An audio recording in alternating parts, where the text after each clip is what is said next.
Hey, story lovers. Can a 9-year-old really take down a millionaire in court?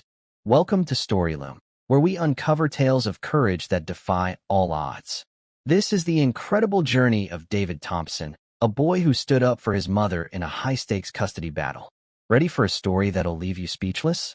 Stay with real-life story, because this kid's about to shake the courtroom. I am my mother's lawyer. The words echoed through the courtroom like thunder on a clear day, causing Judge Harrison to stop leafing through the documents and look up over his glasses. David Thompson was only 9 years old, but his voice cut through the formal silence of the family courtroom like a sharp blade. He stood next to his mother, Janet, who looked at him with a mixture of pride and terror. While across the room, Robert Wellington III, his biological father, almost choked on his coffee. "I'm sorry, young man, but this is a legal hearing between adults," said the judge with forced patience, looking at the skinny boy in glasses who dared to interrupt a $1 million custody case. "I know, Your Honor. I also know that according to Article 12 of the Convention on the Rights of the Child, ratified by the United States, I have the right to express my opinion on matters that directly affect me." David adjusted his glasses and opened a scribbled school notebook. "And this case definitely affects me." The silence that followed was deafening. Robert Wellington, Chicago real estate mogul, wearing a suit that cost more than Janet earned in 6 months, looked at his two expensive lawyers as if he wanted to strangle them. No one had prepared the ground to face a child quoting international law. Janet Thompson worked 60 hours a week as a nursing assistant to raise David on her own. In the 8 years since Robert discovered he was a father, he had appeared in the boy's life exactly 4 times, always with expensive gifts and empty promises. Now, suddenly, he wanted full custody. "Your Honor," Robert's lead attorney, Dr. Mitchell, interjected, adjusting his tie knot. "This is highly irregular. The child has no legal capacity to." "If you really cared about my well-being," David interrupted with a calmness that made several adults in the room shift uncomfortably, "you would want to hear what I have to say rather than trying to silence me." How does a child outsmart a team of elite lawyers? Keep watching Real Life Story, because David's about to reveal secrets that'll change everything. Robert leaned over to whisper something urgent in Dr. Mitchell's ear, but David continued, opening his notebook with precise movements. "Your Honor, I have prepared a documented presentation on why I should remain with my mother, including evidence of the petitioner's true motives." He paused, his eyes meeting Robert's for the first time. "Motives that I believe the court will find very enlightening." Robert's face paled visibly. What exactly had this boy discovered? And how had a 9-year-old managed to prepare better for this hearing than he and his millionaire lawyers? There, in that silent courtroom, everyone was witnessing something extraordinary. A boy who held secrets capable of bringing down empires built on lies.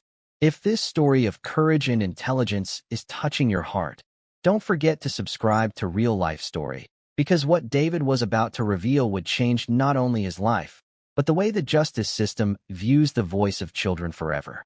Dr. Mitchell quickly regained his composure, as any experienced lawyer would. "Your Honor, while we admire the child's creativity, this court deals with complex family law issues that require adequate legal representation." "Then why didn't you provide one for him?" David asked, closing his notebook with a sharp snap that echoed through the silent room.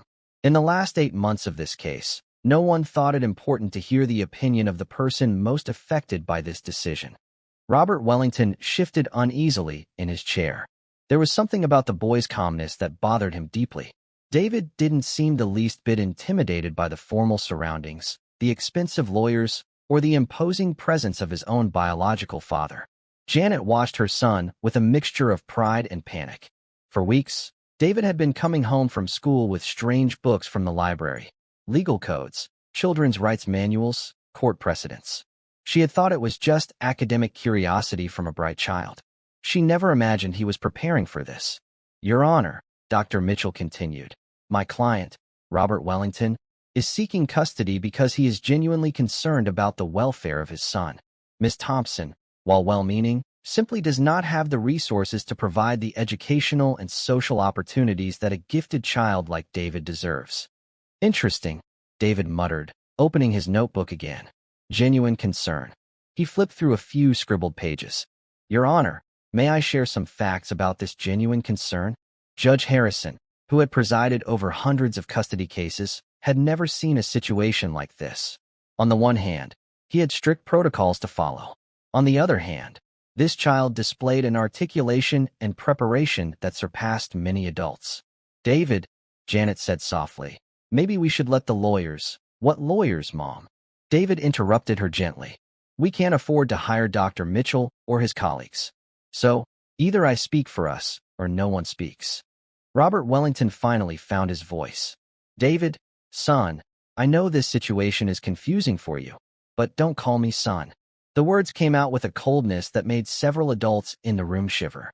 "In the last 9 years of my life, you've shown up exactly 4 times. 2 on birthdays, always 3 weeks late. 1 at Christmas, when you had 20 minutes free between social engagements, and 1 when the local press did a story on philanthropic entrepreneurs, and you needed a photo with a child." The silence that followed was deafening. Robert opened his mouth to protest, but David continued. "The last time we saw each other 6 months ago, you spent 15 minutes in our apartment. Just long enough to criticize our furniture, complain about the medicine smell my mother brings home from the hospital, and suggest that I might have potential if I received a proper education." David adjusted his glasses. "Interestingly, 2 weeks after that, you filed for custody."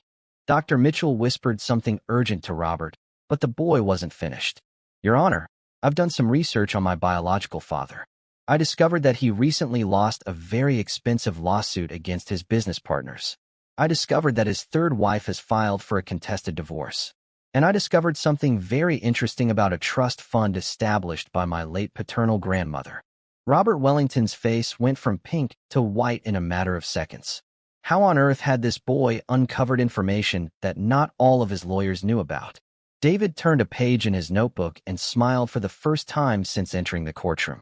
It wasn't the innocent smile of a child. It was the smile of someone who was holding winning cards and was ready to play them. "But before we talk about inheritances and financial motives," David said, closing his notebook again, "how about we discuss why a man who never showed any genuine interest in being a father suddenly developed such a strong paternal instinct?" Robert Wellington was visibly sweating now, and his expensive lawyers looked completely lost. None of them had prepared to face a child who apparently knew more about their client's financial situation than they did. What exactly had this 9-year-old boy discovered during his afternoons at the library? And how had a child managed to gather information that adults with unlimited resources did not have? Judge Harrison leaned forward, his judicial curiosity clearly piqued. In 30 years on the bench, he had never seen such an articulate child in his courtroom. "David, you mentioned evidence. What kind of evidence could a 9-year-old have gathered?" David adjusted his glasses again, a gesture that was becoming his trademark in that courtroom. "Your Honor, for the past 3 months, since I learned of this lawsuit, I have devoted every Tuesday and Thursday afternoon to researching at the Central Public Library." "Researching what?" Dr. Mitchell interrupted condescendingly. "Public records, newspaper archives, available corporate documents, Mr. Wellington's previous court cases." David opened a new section of his notebook. "The head librarian, Ms. Rodriguez, has a master's degree in information science and taught me how to access basic legal databases." Janet looked at her son in amazement. For months, David had said he was studying for a special project at the library. She never imagined the project was to save his family. Robert Wellington finally exploded. "This is ridiculous. A 9-year-old boy digging into my private life like some kind of private investigator." "Public information, sir," David corrected calmly. "All perfectly legal and accessible to any American citizen, regardless of age." Ms. Rodriguez had become much more than a librarian to David. When he first showed up, asking about how family courts work, she quickly realized it wasn't academic curiosity. It was desperation masquerading as determination. "That boy has been coming here religiously for 3 months, she had told Janet the week before, when she finally called, concerned. "He reads legal codes like other kids read comic books. He's learning too fast to be normal." David continued his presentation methodically. "I've discovered that in the last 18 months, Mr. Wellington has faced 3 significant lawsuits. He lost a $2.3 million dispute with former partners in Wellington Industries. His current wife, his third, has filed for divorce, citing irreconcilable differences, legal code, for he hid money from me." Robert's face was red with anger. How dare you? And more interestingly, David interrupted, turning pages methodically. I discovered that my late paternal grandmother, Eleanor Wellington, established a trust fund of $1.7 million specifically for me, accessible only when I turn 18 or when my biological father obtains full legal custody. The silence in the room was absolute. Dr. Mitchell whispered something urgent to Robert, who ignored him completely. Your Honor, this is no coincidence, David continued. My grandmother died when I was 2 years old. For 7 years, Mr. Wellington never mentioned my existence to her, never took me to meet her, never allowed her to know she had a grandson. Janet remembered it perfectly. Robert had been categorical. My family does not need to know about it, referring to his own son as it. But when Mrs. Eleanor Wellington discovered about me through private investigation, something I discovered in the estate records, she immediately set up the fund with one very specific condition. David paused dramatically, knowing that everyone in the room was hanging on his every word.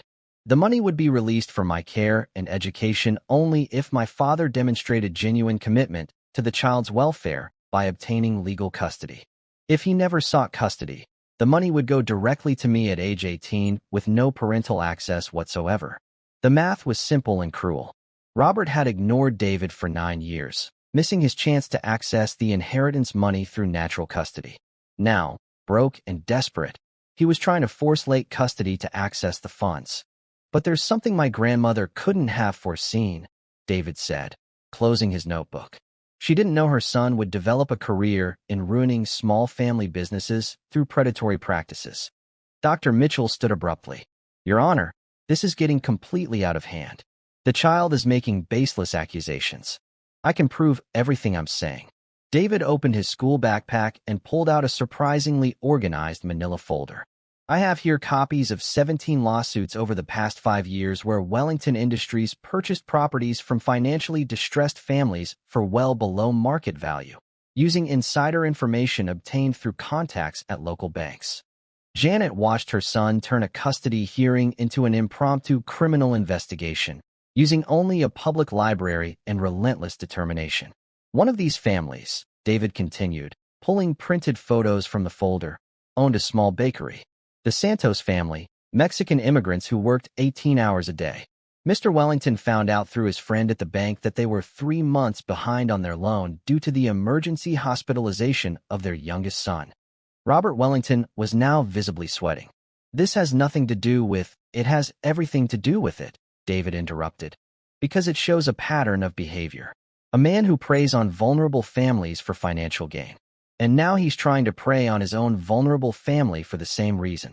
Judge Harrison leafed through the documents David had presented, his expression growing increasingly serious. Where did you get this information, David? Public court records, local newspaper archives, incorporation documents available on the state database. David listed each source meticulously. Ms. Rodriguez taught me that the truth is almost always publicly available. We just have to know where to look. Dr. Mitchell tried one last push. Your Honor, even if these allegations were true, which we are not admitting, they do not change the fact that my client can provide better educational opportunities for the child. David smiled. Not the innocent smile of a child, but the calculated smile of someone who had saved his strongest card for last. About education, he said, opening a final section of the notebook. May I share something interesting about Mr. Wellington's educational plans for me? It was then that Robert Wellington fully understood what he had underestimated. His 9-year-old son wasn't just smart.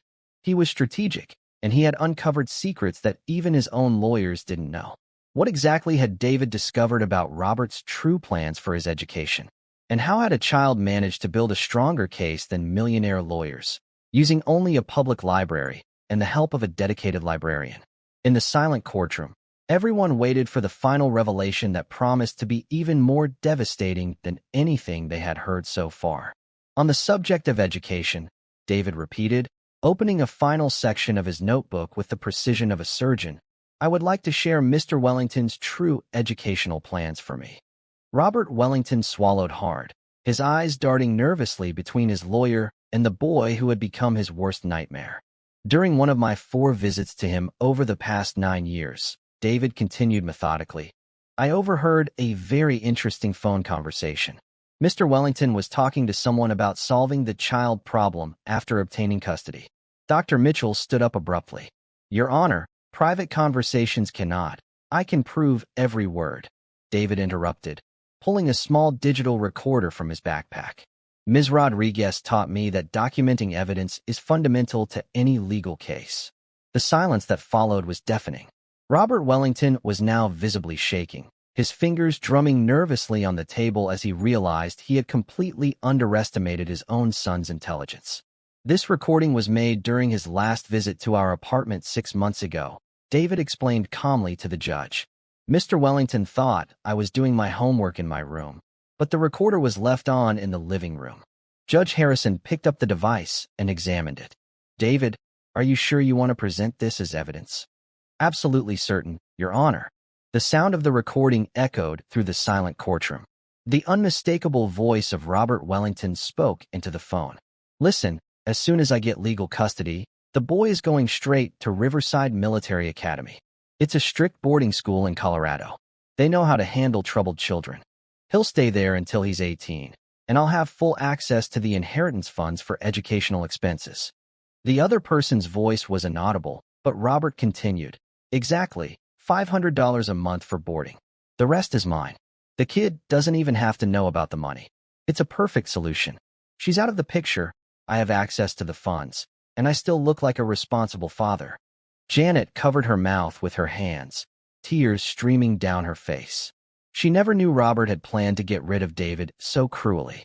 Dr. Mitchell was pale, realizing that his client had just been destroyed by his own words.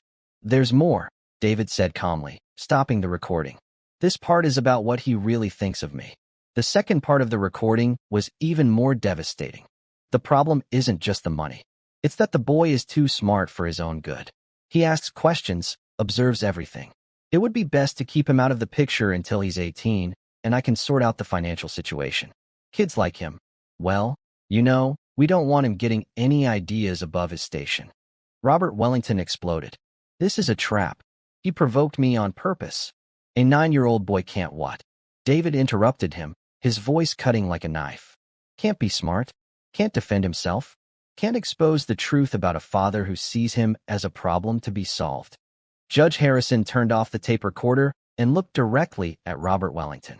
Mr. Wellington, this recording, combined with the financial evidence presented, paints a very clear picture of your true motivations. Your Honor, David continued, I have also discovered that Riverside Military Academy has a terrible track record. In the last 5 years, 3 students have committed suicide there. The institution is under federal investigation for physical and emotional abuse of minors. Dr. Mitchell tried one last desperate card. Your Honor, even considering these allegations, the fact remains that my client has superior financial resources. To do what? David interrupted him. To send me to a place where children die? To use my inheritance money while pretending to care about me? To isolate me from the only person who truly loves me? Robert Wellington finally lost his composure completely. You're nothing but an arrogant child who doesn't know his place. I'm your son, David replied with a calmness that sent a chill through the room. And you're a stranger who shares my DNA. A real father wouldn't try to get rid of his own son to steal his money. The judge banged his gavel to restore order. Mr. Wellington, sit down immediately, or you will be removed from my courtroom. David turned to the last page of his notebook. Your Honor, there is one last thing I need to mention. Something I discovered about why my grandmother really set up that trust fund. Robert Wellington paled even more, if that was possible.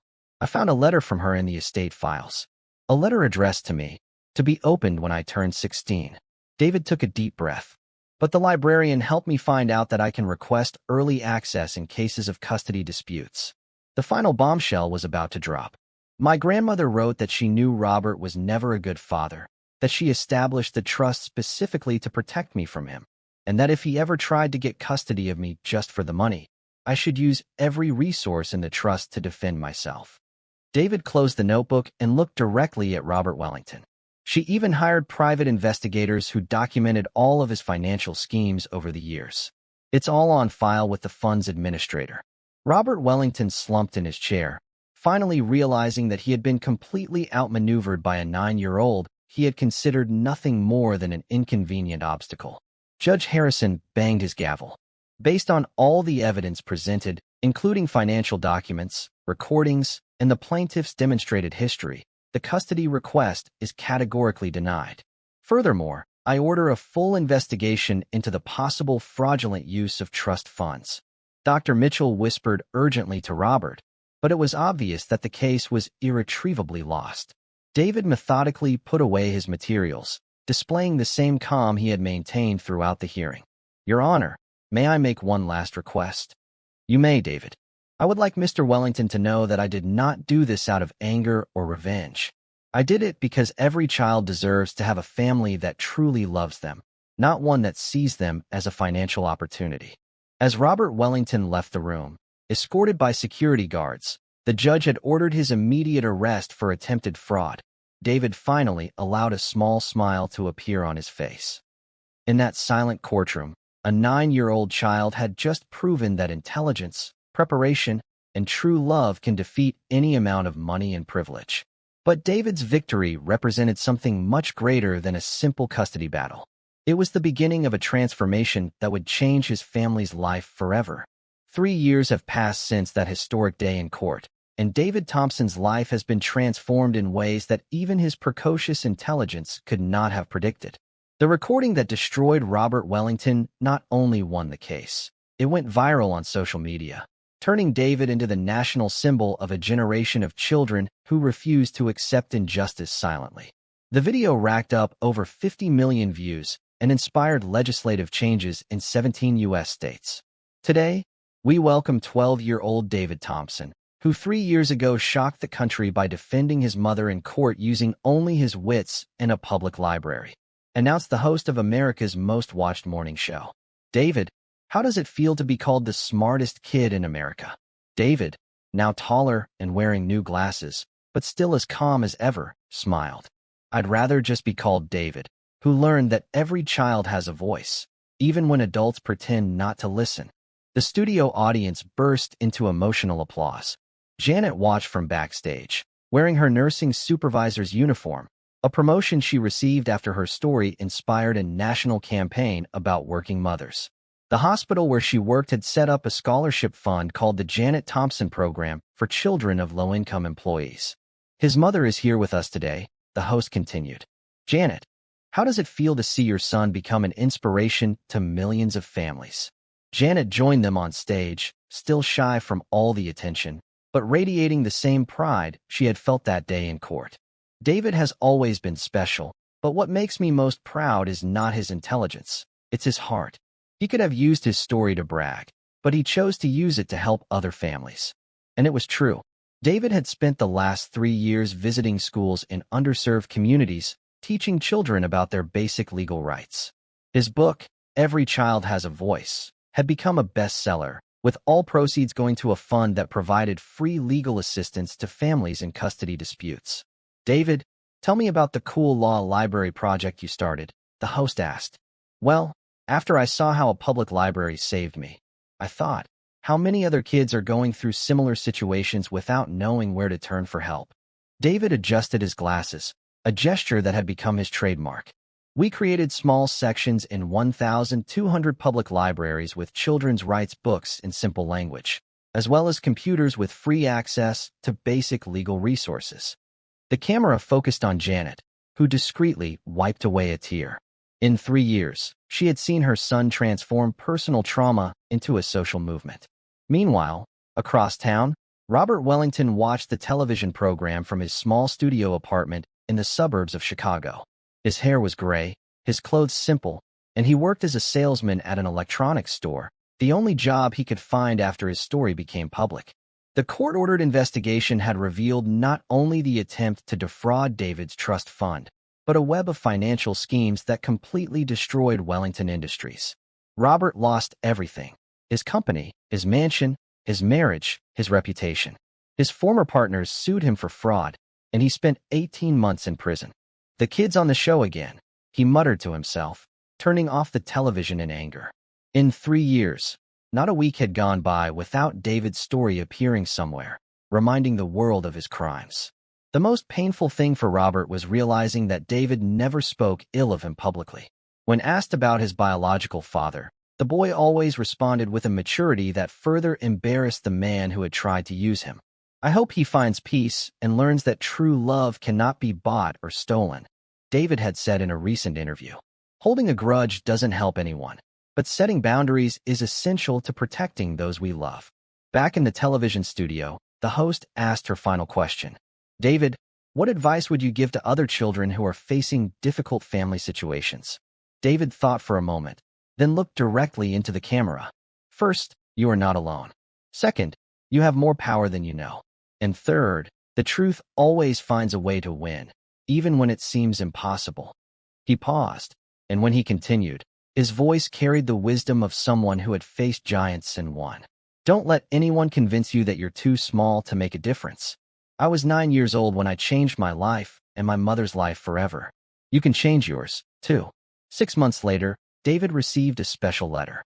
It was from Sofia Martinez, a 10-year-old girl from Los Angeles who had used the Cool Law Libraries project to help her immigrant grandmother avoid an unfair eviction.